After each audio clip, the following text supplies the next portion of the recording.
dan melaporkan bahwa kami di luar akan menghimpun diri dalam gerakan merebut kembali kedaulatan rakyat.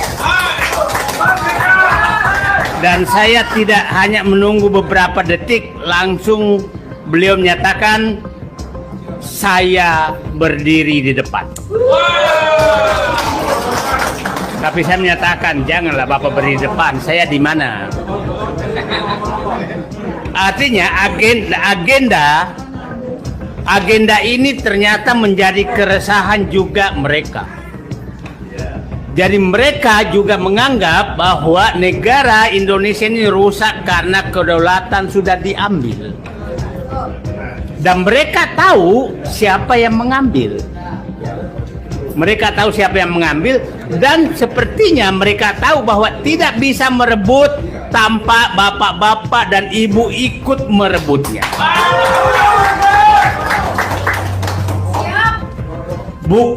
Kita bukan ternak wowo, tapi kami adalah ternak kedaulatan. Itu, jadi jangan sampai menyatakan berkumpul pasti termol menyatakan wah ini berubah jadi teror. Tidak, kami adalah ternak kedaulatan. Kalian yang merampas kedaulatan kami akan hadapi. Agenda apa yang sama? Ketemu saya bahwa ini kedaulatan yang diambil karena merusak negara ini adalah pedagang kedaulatan. Dan pedagang kedaulatan yang paling tinggi adalah di partai politik. Pedagang kedaulatan kedua ada di Parcok. Pedagang kedaulatan ketiga ada di Parjo. Parjo partai hijau aja juga di situ, bukan Parcok aja. Yang mengambil ini oligarki. Jadi musuh kita sederhana. Kalau dilihat oligarki itu hanya 60 orang. Masa kita 280 juta kalah sama 60 orang? Nah, saya kaget juga, ternyata agendanya di dalam sama. Agendanya sama bahwa dia menghadapi kedaulatan. Apa namanya? Ingin merebut kedaulatan. Yang saya katakan, kedaulatan yang saya tuntut adalah cobalah yang problem ini, walaupun Bapak udah ngambil sawit, tambang apa segala, tapi pimpinan Parcok masih belum bisa disentuh, itu kedaulatan hukum belum dibuka. Itu harus segera. Nah, mudah-mudahan lah kita ya saya nggak tahu Bapak Presiden tadi malam panjang 4 jam lah ngobrol dengan gaya saya lah, nggak ada bedanya. Suka alhamdulillah, nggak suka juga alhamdulillah, biasa aja.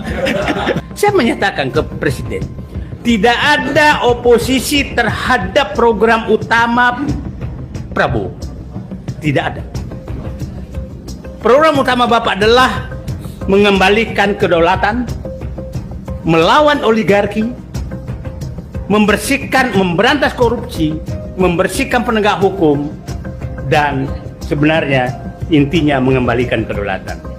Sama dengan kita. Problemnya, pemerintah sekarang pasukannya belum cukup untuk merebut kedaulatan itu. Pasti banyak sekali orang yang memusuhi Syafri Samsudin. Pasti. Bukan karena saya kenal dia, tapi siapapun yang berjuang untuk memperoleh kedaulatan, kita harus di belakangnya. Kalau perlu kita di depannya untuk beliau. Siapapun dia. Bukan karena, jangan sampai karena dekat saya. Enggak, siapapun.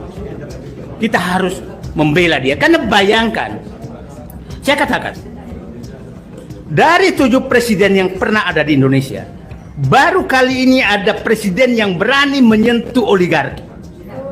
Pasti bilang bapak-bapak itu wah ternak wowo lo. Bagi saya bukan itu.